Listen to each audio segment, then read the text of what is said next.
हाँ तो साथियों नमस्कार, स्वागत है आप सभी का। और आज आपके जो पीटीटी का एग्ज़ाम हुआ था उसमें अपन जीके के क्वेश्चंस के आंसर्स को लेकर बात करने वाले हैं, ठीक है। तो चलिए देखते हैं। पहला प्रश्न आपसे पूछा था कि कालिदास किस शासक के नवरत्नों में से एक थे। तो इसका सही उत्तर है ऑप्शन सी, चंद्रगुप्त द्वितीय। बिल्कुल, जो आपके कालिदास है ये चंद्रगुप्त द्वितीय के नवरत्नों में से एक थे। अगला आपसे पूछा था कि निम्नलिखित में से किस टीम को हराकर भारत दक्षिणी एशियाई फुटबॉल फेडरेशन U20 चैंपियनशिप 2026 के फाइनल में पहुंचा था। तो भारत ने मालदीव को हराया था, यानी कि ऑप्शन सी अपना सही उत्तर है। अगला आपसे पूछा था कि निम्नलिखित में से कौन सा एक सही सुमेलित नहीं है। आपसे यहाँ पर नेगेटिव पूछा था कि जो सुमेलित नहीं है वो कौन सा है। तो इसका सही उत्तर है ऑप्शन ए कि जो सुंडा पर्वत का शिलालेख है वो 1262 ईस्वी में नहीं मिला था बल्कि 1312 में मिला था, ठीक है। तो ऑप्शन ए इसका सही उत्तर है। अगला आपसे पूछा था कि अंतर्राष्ट्रीय सौर गठबंधन में जुड़ने के लिए कौन आहर थे। तो इसका सही उत्तर था आपका ऑप्शन बी कि संयुक्त राष्ट्र संघ के सभी सदस्य इसके लिए आहर थे, ठीक है। अगला आपसे पूछा था कि परिवेश 2.0 किस मंत्रालय द्वारा विकसित किया गया है। तो इसका सही उत्तर अपना ऑप्शन बी कि पर्यावरण, वन एवं जलवायु परिवर्तन मंत्रालय द्वारा विकसित किया गया है, ठीक है। अगला आपसे पूछा था कि भारत का पहला जैव मंडल आरक्षित क्षेत्र कौन सा है। तो इसका सही उत्तर था आपके ऑप्शन ए, नीलगिरी। बिल्कुल, जो नीलगिरी है ये पहला अपना जैव मंडल आरक्षित क्षेत्र था, ठीक है। इसके बाद आपसे अगला प्रश्न पूछा था कि निम्नलिखित में से किसके द्वारा एशियाटिक सोसाइटी ऑफ बंगाल की स्थापना की गई। तो इसका सही उत्तर था आपके ऑप्शन बी, विलियम जोन्स द्वारा। बिल्कुल, जो विलियम जोन्स है उनके द्वारा एशियाटिक सोसाइटी ऑफ बंगाल की स्थापना की गई थी।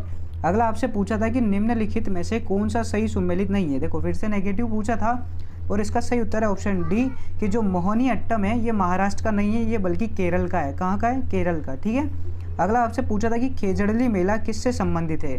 तो अपने को पता है कि खेजड़ली मेला अमृता देवी से संबंधित है, यानी कि ऑप्शन ए इसका सही उत्तर था। अगला आपसे पूछा था कि निम्नांकित में से कौन बंगाल चित्रकला शैली से संबद्ध नहीं है। तो देखिए इनमें से जो सही उत्तर है ना वो है आपका ऑप्शन सी, राजा रवि वर्मा। क्योंकि जो राजा रवि वर्मा है ये केरल के निवासी थे, यानी कि इनका संबंध बंगाल चित्र शैली से नहीं है, ठीक है।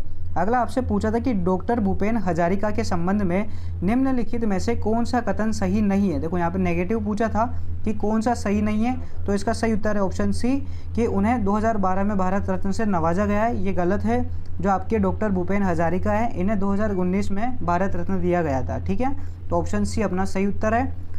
इसके बाद अगला आपसे पूछा है कि महात्मा गांधी समुद्रीय उद्यान कहाँ स्थित है। तो ये आपको पता है कि ये वंडूर अंडमान निकोबार द्वीप समूह में स्थित है, ठीक है। तो ऑप्शन बी इसका सही उत्तर था। इसके बाद अगला आपसे पूछा था कि जवाहरलाल नेहरू ने किस किले में कैद रहने के दौरान भारत एक खोज लिखी थी। यानी कि जो जवाहरलाल नेहरू की एक पुस्तक है भारत एक खोज, वो कहाँ पर लिखी थी। तो वो लिखी थी उन्होंने अहमदनगर में, ठीक है। यानी कि ऑप्शन ए अपना सही उत्तर है।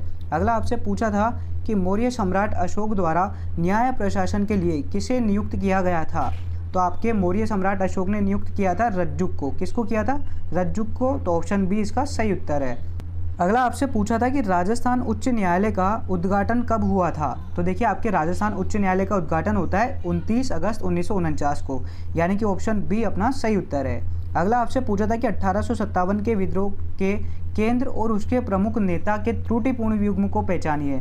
तो इसमें जो त्रुटिपूर्ण युग्म था वो था आपका ऑप्शन डी, आरा और बख्त खान। ये त्रुटिपूर्ण था, ठीक है। तो ऑप्शन डी अपना सही उत्तर था। अगला आपसे पूछा था कि श्री गुरुमुख निहाल सिंह को कब राजस्थान का पहला राज्यपाल नियुक्त किया गया।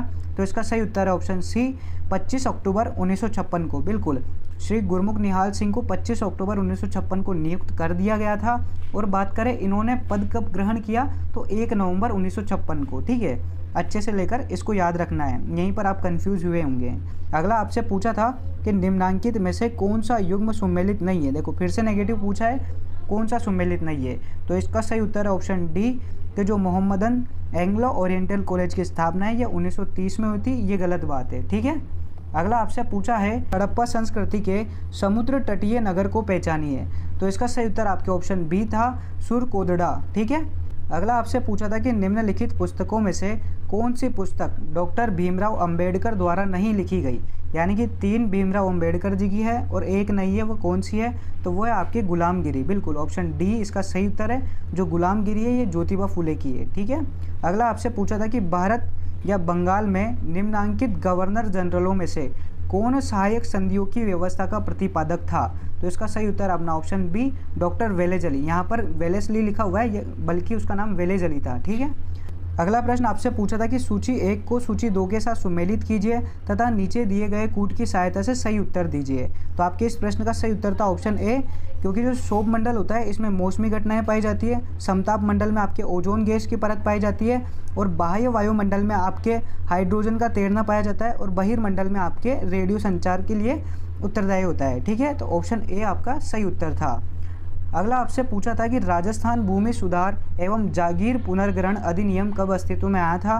तो इसका सही उत्तर ऑप्शन ए 1952। बिल्कुल, ये 1952 में आया था। अगला आपसे पूछा था कि विश्व व्यापार संगठन का 14वां मंत्रिय सम्मेलन 26 से 30 मार्च 2026 को कहाँ पर आयोजित हुआ था?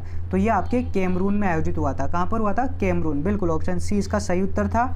अगला आपसे पूछा था कि निम्नलिखित में से कौन सी पेढ़ी दिलवाड़ा जैन मंदिर माउंट आबू का रखरखाव करती है? तो इसका सही उत्तर है आपके ऑप्शन सी श्री आनंद जी कल्याण पेढ़ी, ये आपके दिलवाड़ा मंदिर का रखरखाव रखती है। ठीक है। अगला प्रश्न आपसे पूछा था कि निम्नलिखित राज्यों में से कौन सा एक अरावली पर्वत श्रृंखला का हिस्सा नहीं है? बहुत ही सरल प्रश्न पूछा था, और इसका सही उत्तर है उत्तर प्रदेश। ठीक है, ऑप्शन सी अपना सही उत्तर है। अगला प्रश्न आपसे पूछा था कि श्रीधर माकम कृष्ण मूर्ति के संदर्भ में निम्नलिखित कथनों पर विचार कीजिए। अब आपको बताना है कि इनमें से कौन से सही है, कौन से नहीं है। ठीक है, तो इनके जो तीनों कथन है, तीनों कथन सही है, यानी कि ऑप्शन डी जो है ये अपना सही उत्तर हो जाएगा। ठीक। अगला आपसे पूछा था कि 12 जिले में किस जनजाति के लोग अधिक संख्या में पाए जाते हैं? तो आपको पता ही कि 12 में सहरिया जनजाति निवास करती है, यानी कि ऑप्शन डी इसका सही उत्तर था। अगला आपसे पूछा था कि भारत में आपदा प्रबंध के किस उपग्रह प्रणाली का उपयोग होता है? तो आपदा प्रबंध प्रणाली में जिस उपग्रह का प्रयोग होता है ना, वो है अपने इनसेट। कौन सी है? इनसेट। बिल्कुल, ऑप्शन डी इसका सही उत्तर था।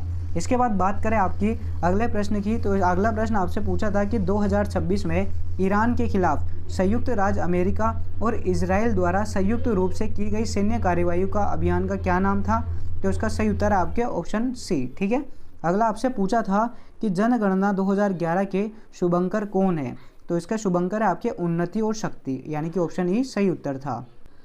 अगला प्रश्न आपसे पूछा था कि समीर एक ऐप है जो निम्नांकित पर हर घंटे नवीनतम जानकारी देता है, यानी कि किसकी जानकारी देता है? तो आपकी जो समीर ऐप है ना, ये राष्ट्रीय वायु गुणवत्ता सूचकांक की जानकारी देता है। ठीक है, यानी कि ऑप्शन डी आपका सही उत्तर था। अगला आपसे पूछा था कि निम्नांकित झीलों में से कौन सी एक खारे पानी की झील है? ये भी बहुत आसान सा प्रश्न था। आपको पता है कि सांबर एक खारे पानी की झील है। और अगला प्रश्न आपसे पूछा था कि भारत के पहले स्वदेशी मानव अंतरिक्ष उड़ान कार्यक्रम गगनयान मिशन का विकासकर्ता कौन है? तो इसका सही उत्तर अपना ऑप्शन बी इसरो है। बिल्कुल, जो इसरो है इसी ने गगनयान मिशन का विकास किया है। ठीक है। अगला आपसे पूछा था कि राष्ट्रीय हरित प्राधिकरण कब स्थापित किया गया? तो आपको पता है कि जो राष्ट्रीय हरित प्राधिकरण है ये 2010 में स्थापित किया गया था, यानी कि ऑप्शन है अपना सही उत्तर है। अगला प्रश्न आपसे पूछा था कि निम्नांकित में से किस वाद के फैसले में उच्चतम न्यायालय ने सुस्पष्ट व्यवस्था दी है कि कोई भी विकास परियोजना कार्योत्तर पर्यावरणीय स्वीकृति अर्जित नहीं कर सकती?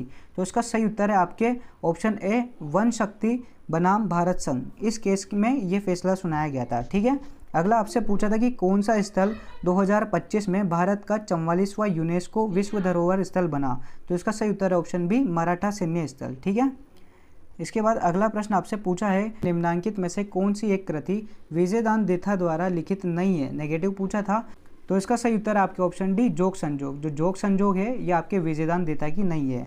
अगला आपसे पूछा था कि अंजना देवी चौधरी कौन थी? तो इसका सही उत्तर हो जाएगा ऑप्शन सी अहिंसक स्वतंत्रता सेनानी। ठीक है। अगला प्रश्न आपसे पूछा था कि राजस्थान के किस जिले में बस्सी वन्य जीव अभ्यारण्य स्थित है? बहुत ही आसान सा प्रश्न था। इसका सही उत्तर है ऑप्शन सी चित्तौड़गढ़। बिल्कुल, ये चित्तौड़गढ़ में स्थित है। अगला आपसे पूछा था कि निम्न में से कौन सा डिजिटल प्लेटफॉर्म नागरिक सेवाओं को एकत्रित करता है? तो इसका सही उत्तर अपना ऑप्शन बी उमंग। जो उमंग है ये कि डिजिटल प्लेटफॉर्म नागरिक सेवाओं को एकत्रित करता है। ठीक है। अगला प्रश्न आपसे पूछा था कि भारत के उत्तरी पश्चिमी सीमा क्षेत्र में सविनय अवज्ञा आंदोलन का नेतृत्व किसने किया था? तो इसका सही उत्तर है ऑप्शन ए खान अब्दुल गफ्फार खान ने। ठीक है, उन्होंने ये किया था। अगला प्रश्न आपसे पूछा था कि विश्व खुशहाली रिपोर्ट 2026 में खुशहाली की रैंकिंग 2023 से 25 में किस देश की प्रथम रैंक रही? तो इसका सही उत्तर है ऑप्शन सी फिनलैंड की। बिल्कुल, फिनलैंड की फर्स्ट रैंक रही थी। ठीक है। अगला प्रश्न आपसे पूछा था कि UNCP द्वारा GO7 रिपोर्ट किस वर्ष जारी की गई? तो ये रिपोर्ट जारी हुई थी 2026 में, यानी कि हाल ही में जारी हुई है। ठीक है, ऑप्शन डी इसका सही उत्तर था। राजस्थान राज्य विधानसभा के संबंध में निम्नलिखित कथनों पर विचार कीजिए और नीचे दिए गए कूट की सहायता से सही उत्तर का चयन कीजिए। पहला कथन आपको दिया है कि राजस्थान विधानसभा की सदस्य संख्या 1952 में 160 थी और 5वीं सभा में 200 हो गई। नहीं, ये गलत है। 5वीं सभा में 200 नहीं हुई थी, बल्कि 6ठी विधानसभा में संख्या 200 हुई थी। ठीक है। दूसरा कथन आपको दिया है कि 1967, 1977, 1980 और 1992 में राष्ट्रपति शासन के कारण यह निरंतर नहीं रही। हाँ, ये सही है, यानी कि आपका ऑप्शन डी सही हो जाएगा कि एक तो असत्य है किंतु दो सत्य है। ठीक है। और अगला प्रश्न आपसे पूछा था, पर्यावरणीय मुद्दों पर संयुक्त राष्ट्र के निम्नांकित शिखर सम्मेलनों पर विचार कीजिए और उपयुक्त शिखर सम्मेलनों को कालानुक्रम व्यवस्थित कीजिए, यानी कि आपको इनको जमाना है। तो देखिए, सबसे पहले जो आपके शिखर सम्मेलन हुआ था ना, वो था आपके मानव पर्यावरण पर पहला स्टॉकहोम सम्मेलन। ये हुआ था आपके 1972 में। ठीक है। अब देख लो, जिसमें भी सबसे पहले ऑप्शन 4 आ रहा होगा वो अपना सही उत्तर होगा, यानी कि ऑप्शन बी अपना सही उत्तर है। अगला आपसे पूछा है कि 2025 में जॉर्जिया के बटुमी में आयोजित फीडे शतरंज महिला विश्व कप जीतने वाली भारतीय महिला कौन है? तो इसका सही उत्तर है ऑप्शन बी, दिव्या देशमुख। बिल्कुल, जो दिव्या देशमुख है वो जीती है। ठीक है। अगला और लास्ट प्रश्न आपसे पूछा था कि असहयोग आंदोलन पर स्वीकृति की मोहर कांग्रेस के किस अधिवेशन में लगी थी? तो ये लगी थी आपके 1920 के नागपुर अधिवेशन में। ठीक है, यानी कि ऑप्शन बी इसका सही उत्तर है। तो दोस्तों, ये थे आपके PTT एग्जाम में आए हुए 50 GK के प्रश्न। अब आप मेरे को ईमानदारी के साथ कमेंट में आपका स्कोर बताना कि आपके 50 में से कितने प्रश्न सही हुए। और अगर अभी तक आपने चैनल को सब्सक्राइब नहीं किया है तो एक बार चैनल को सब्सक्राइब कर देना। तो मिलते हैं अपन अगली क्लास में, तब तक के लिए जय हिंद, जय भारत, धन्यवाद।